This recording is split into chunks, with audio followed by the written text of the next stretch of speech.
The day everything changed. Have you ever watched someone get treated unfairly simply because of the color of their skin? What if that person was your friend? Or maybe even you?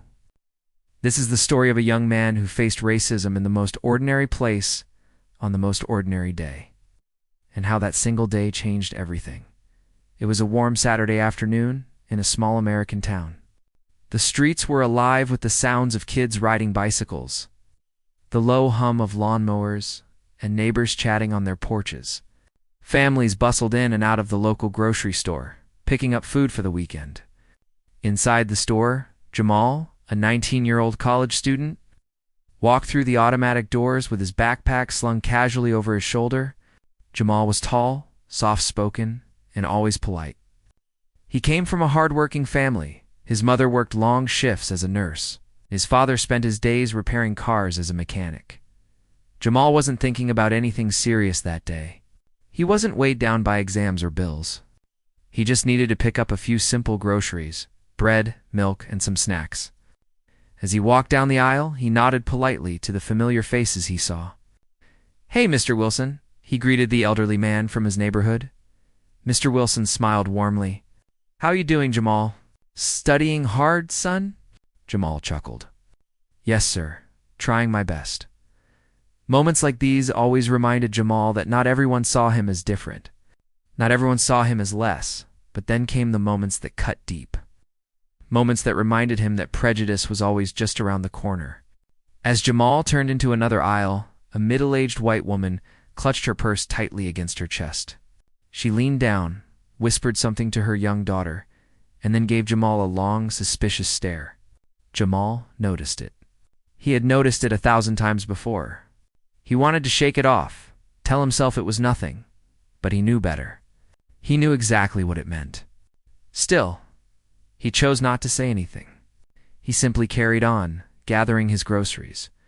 When he finally reached the checkout line, Jamal placed his items neatly on the counter. He reached into his backpack to pull out his wallet, and that's when it happened. The same woman from earlier, the one who had clutched her purse, suddenly raised her voice. "Hey, I saw him put something in his bag. He's stealing." The store fell silent. Heads turned. The cashier froze, caught between disbelief and the loud, confident accusation. Jamal's eyes widened. His heart sank. "Wait, what? No, I didn't steal anything," he stammered. The woman jabbed a finger at him, her voice sharp and full of venom. "I saw you. You people always do this? Check his bag." Those words cut like a blade. You people. Jamal felt the sting instantly. He glanced around the store. Everyone's eyes were on him. Some looked shocked, others doubtful, and some simply stared in silence. The store manager, Mr. Thompson, rushed over, looking nervous. His eyes darted between the woman and Jamal. "Jamal, do you mind if I check your bag?" he asked carefully.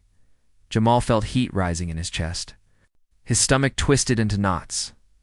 "Are you serious?" "I didn't take anything," he shot back. The woman sneered with confidence. "If you didn't, then prove it. Open the bag."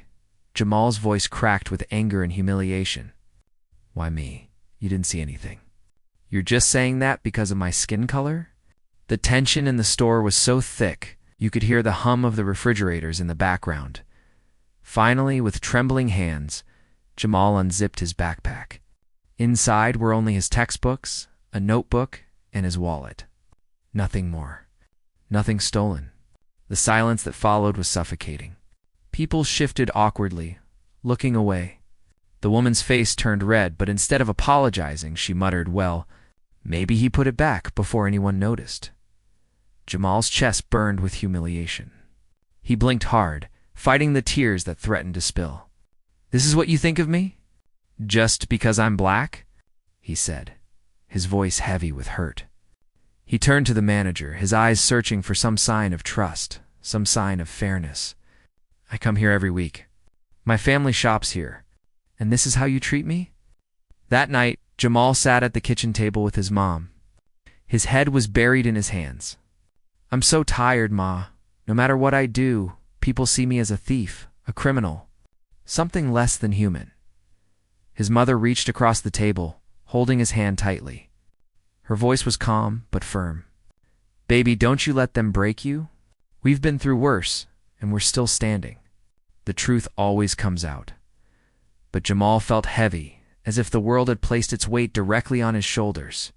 He didn't just want to endure it, he wanted to fight back. In the days that followed, the incident spread like wildfire through the small town. Some people were outraged on Jamal's behalf.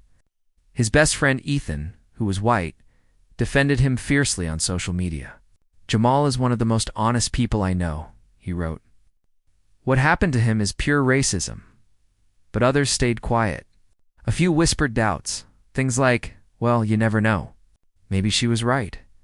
Those whispers cut just as deep as the accusation itself. Then, something unexpected happened. The grocery store released its security camera footage. The video clearly showed Jamal walking through the aisles, picking only the items he later paid for and never once putting anything in his bag. The woman's accusation was exposed as a lie her fear and prejudice had spoken louder than the truth. The video spread quickly online. People in the community began to speak up.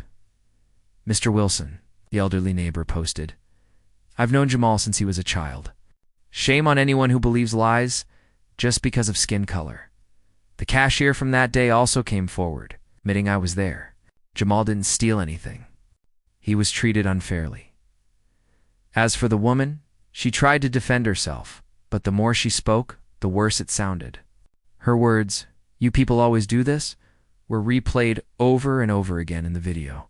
The town began to turn against her. Her prejudice, once hidden in whispers and suspicious looks, was now laid bare for everyone to see. One evening, Jamal stood outside the store with Ethan and a small group of neighbors who had come to support him. The manager, Mr. Thompson, walked up slowly, his face heavy with guilt. "Jamal, I owe you an apology," he said quietly. "I should have defended you that day. I should have trusted you, not assumed the worst." Jamal looked at him, his jaw tight, his chest still aching from the memory. He spoke softly, but firmly. "An apology doesn't erase what happened, but maybe it can stop it from happening again. To someone else." Mr. Thompson nodded, his voice steady with resolve. "You're right. From now on, no one in my store will be treated like that again. Not on my watch." As for the woman, she stopped showing her face in public. She had become the cautionary tale of what happens when hatred and prejudice control someone's heart. Her words had exposed her more than anything else ever could. But Jamal walked a little taller. He realized his voice mattered, that by refusing to crumble, by refusing to silently accept humiliation, he had helped expose the truth. He had shown his community, and perhaps even himself, that truth has a way of breaking through lies. Racism doesn't always arrive with violence. Sometimes it slips in through a look, a whisper, or a false accusation. Sometimes it takes incredible courage just to stand tall against it. Jamal's story is not only his reflects the experience of countless people who face judgment before they are given a chance.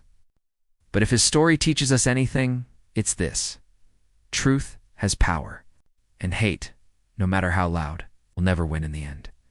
The next time you see someone being treated unfairly, will you stay silent, or will you stand up? The choice is yours.